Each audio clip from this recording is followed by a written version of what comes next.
Hey guys, Brett here, wine buyer, Metro Wines. Coming in, talking today about some local indigenous grapes in Italian wines.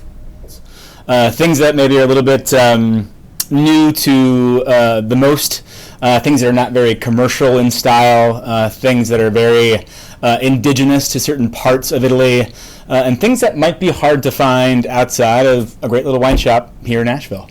So we're going to start off with a grape that I don't actually know a whole lot about, but I absolutely love this bottle of wine. Renata Bonacina is the matriarch female winemaker for a winery called Decapo out of an area in northern Piedmont in the southeastern corner called the Langhe. We're talking about three varietals here that actually come from Piedmont, and I guess we should talk a little bit about that. Piedmont is the cold climate, northwestern corner of Italy, home to Nebbiolo, Barbera, and the workhorse grape of Dolcetto.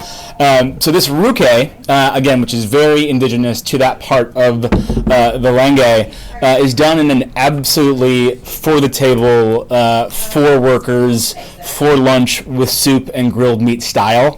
Ruche, I always say, is if you were to take colder climate, high elevation Nebbiolo and totally strip away all the dirty, tannic, kind of tar and roses back end that makes Nebbiolo really grippy when young. Take all that away, but leave that gorgeous, fresh roses fruit. This is that bottle. From very clay and marl, kind of calcareous soils, so you pick up a lot of minerality in the wine to play around with how floral this bottle of wine is, but still has that Piedmont weight and classical back end to make it really traditional. Totally vegan, all organically farmed, all done by hand. Relatively young winery, but they make wine that compares to things that have been made that way for hundreds of years. I absolutely love this bottle of wine. Decapo Ruche, drink it with a little bit of a light chill on the porch with grilled lamb all afternoon long. One of my favorites. On the shelf here at $23, the Decapo Ruche. Second one we're going to talk about actually is a really playful version of a grape called Grignolino. Grignolino, short for Grignol, actually Italian or slang for many pips. I'm not actually sure at all what kind of correlation that has towards the grape Grignolino whatsoever, but this is an absolute Ferrari of a red wine. One of my favorites in the Italian sector, in Asheville wines. Metro Wines. Why do I keep saying Asheville Wines? But really lovely. Done by Daniel Saccoletto.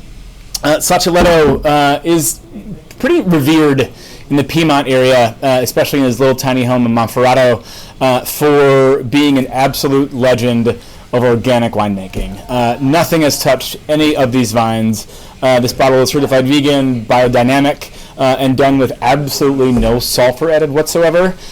Which means that the wine has a little bit of a light kind of re-fermenting kind of effervescence to it, but give that 20-30 minutes to blow off and this wine absolutely sings.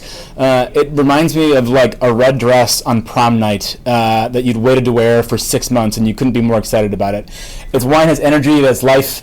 The wine has some grit and some give, but it's got a baseline to it, which is true and true Italian red for the table. Not for everybody. That little bit of that light effervescent style that again blows off from the absolutely zero sulfur added is unique in style. It's definitely not commercial.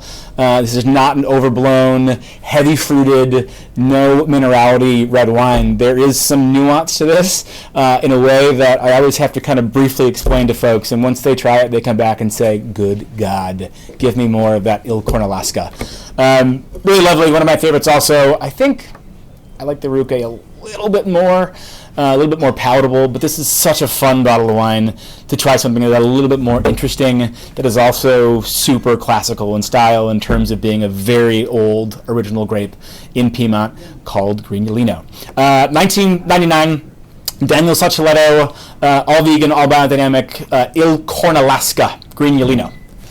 Option 3, in reds, our last red, and then we're going to move to one white, is done by one of my absolute favorites, Vallana. Vallana is arguably a winery that has ties back to the early 1700s.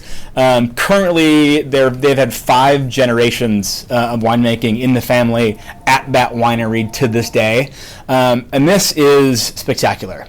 This is 100% Nebbiolo, Spanna, which is the name of the grape. So Nebbiolo is called, and more locally known as Spanna, when you get higher up in northern Piedmont, in an area called Piemonte Alto Piemonte. What you have is colder climates, more mountainous, so higher elevations, and a style of Nebbiolo, Spanna, which is way cleaner than, again, rip your face off Tannic, Barolo, or Barbaresco.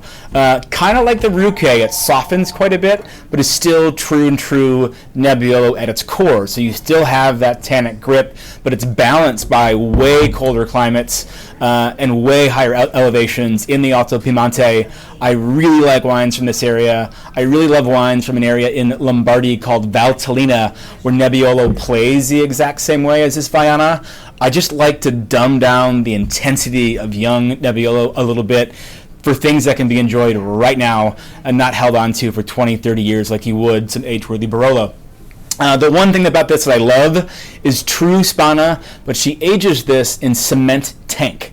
When you age things in cement, you highlight more of the mineralic structure of a wine, and it just lengthens the nuance and the back end of something that is already so beautiful as it is.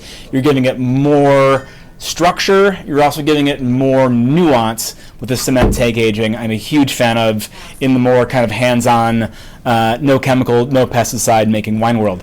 Again, Vallana Spanna 2016. We can't keep this on the shelf for folks that love Nebbiolo at about a third of the price point, $23. Lastly, certainly not least, one of my favorite Italian whites that we have in the shop at all. This is from a winery called I Pastini. I Pastini, I should or maybe should not say, actually just got picked up by Kermit Lynch, which is a pretty big change for a super small family winery that has been doing it great for years. So good for them in terms of distribution, but sad for them in terms of losing their small winery feel. Pastini is an area in the complete opposite portion of the country we were talking about with the reds. This is from Puglia.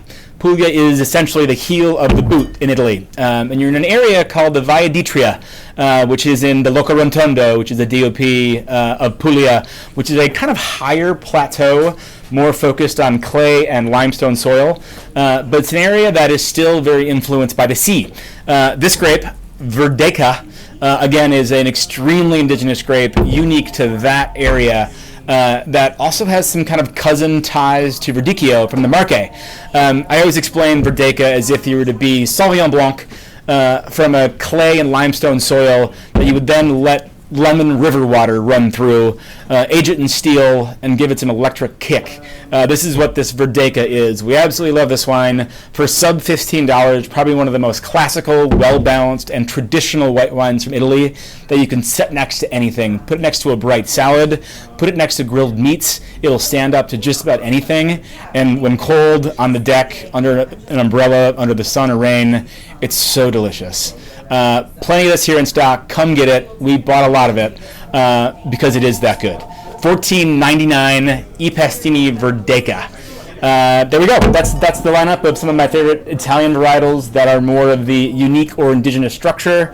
Verdeca, I Pastini out of Puglia, Spanna, aka Nebbiolo, out of Alto Piemonte, Grignolino from the heart of Piedmont and Monferrato from Daniel Saccoletto, and Ruche from the Langhe from Decapo, all made as simply, no nonsense, organically, biodynamic, as you can imagine. They also just taste good.